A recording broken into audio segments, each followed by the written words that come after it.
Hello दोस्तों, today we are going to start budgeting, जो कि MCO 5 का टॉपिक है और जो कि एग्ज़ाम के पॉइंट ऑफ व्यू से काफ़ी ज़्यादा इम्पोर्टेंट है। चलिए स्टार्ट करते हैं बजटिंग। बजटिंग एक्चुअली बजटिंग होती क्या है? बजटिंग के बारे में हम सभी जानते हैं। ऑलमोस्ट सभी के घरों में बजटिंग होती है ना? बजट तो सभी बनाते हैं ना नॉर्मल, लेकिन बजट के बारे में पता होना और बजट के बारे में एग्जाम में लिखना दोनों अलग-अलग बातें हैं।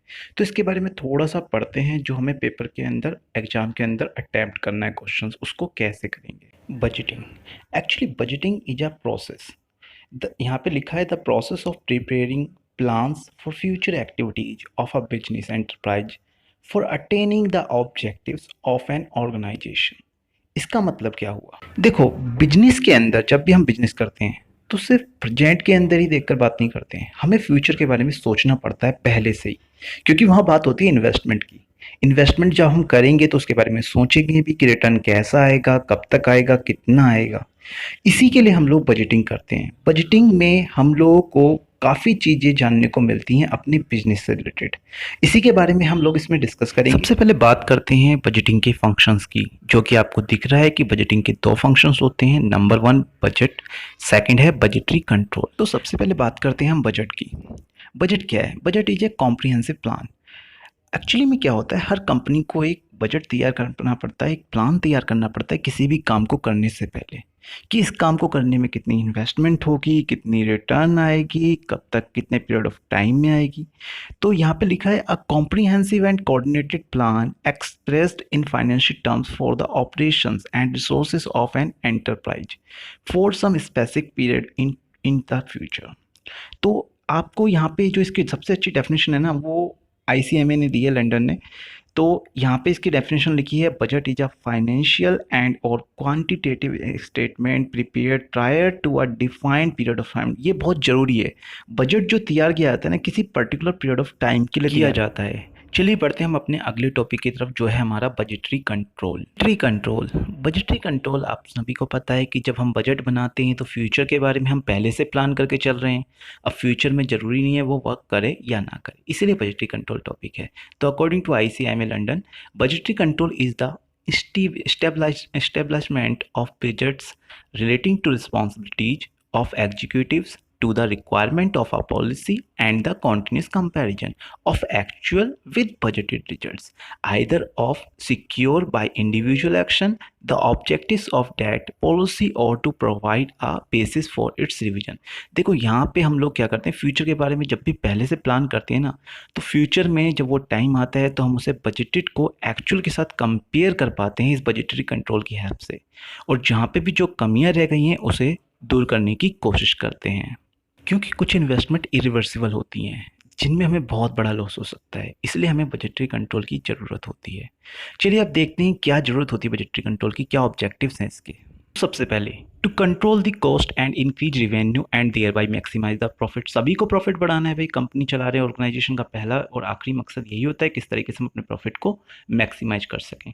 सेकंड ऑब्जेक्टिव है to run production activities in efficient manner. भाई बजटरी कंट्रोल इसमें बहुत हेल्प करता है, क्योंकि जब आपको आपकी कमी पता लग जाती है तो आप उसे दूर करके अपने एफिशिएंट मैनर से अपने प्रोडक्शन को इंक्रीज कर सकते हैं। थर्ड है to bring about coordination between different functions in an enterprise at different level. मतलब अलग अलग लेवल्स पे अलग अलग फंक्शंस होते हैं, उन सब के बीच में कोऑर्डिनेट करने का काम भी बजटरी कंट्रोल करता है। फोर्थ है to ensure that action taken are in accordance with the target. मतलब जो भी हम कर रहे हैं वो हमारे टारगेट के अकॉर्डिंग है भी या नहीं, ये हमें पता किससे चलेगा, बजटरी कंट्रोल से ही चलेगा। और लास्ट है to predict short term and long term financial position.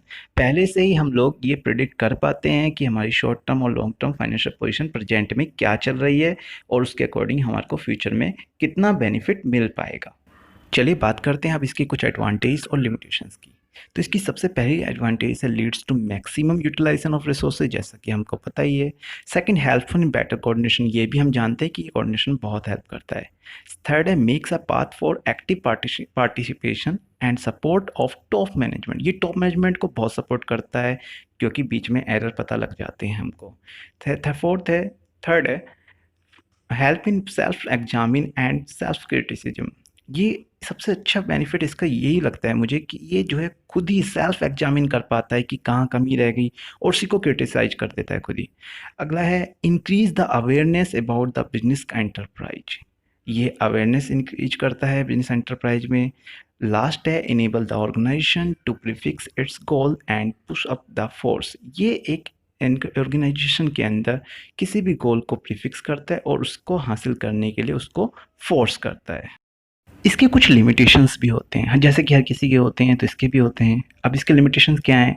It is not an exact science. बिल्कुल फ्यूचर के बारे में पहले से ही प्रिडिक्ट कर लेना कभी भी पॉसिबल नहीं हो सकता कि वो बिल्कुल ट्रू हो। सेकंड है requires an experience man power. इसके लिए एक अच्छे खासे एक्सपीरियंस अनुभवी इंसानों की, स्टाफ्स की, टेक्निकल स्टाफ्स की, एनालिटिकल्स इन पर्सन्स की ज़रूरत पड़ती है। थर्ड है रिक्वायर्स टाइम टू इंस्टॉल। अब बजटिंग कंट्रोल्स बनाने के बाद उसको इंस्टॉल करने में, उसको प्रोसेस में लाने में काफ़ी टाइम लगता है। It can be lack of any time. अब सबसे बड़ी लिमिटेशन मुझे इसकी यही लगती है कि यार ये जब मर्जी ख़त्म हो सकता है, ख़राब हो सकता है, क्योंकि बजटिंग कंट्रोल में ये कभी भी फिक्स नहीं हो सकता कि फ्यूचर में वर्क करेगा नहीं करेगा। It is only a source, not a. इसका मतलब ये हुआ कि ये सिर्फ एक सोर्स है, ये हमारा टारगेट नहीं होता, ये हमें कमी बता सकता है सिर्फ। आई होप आपको ये वीडियो अच्छी लगी होगी।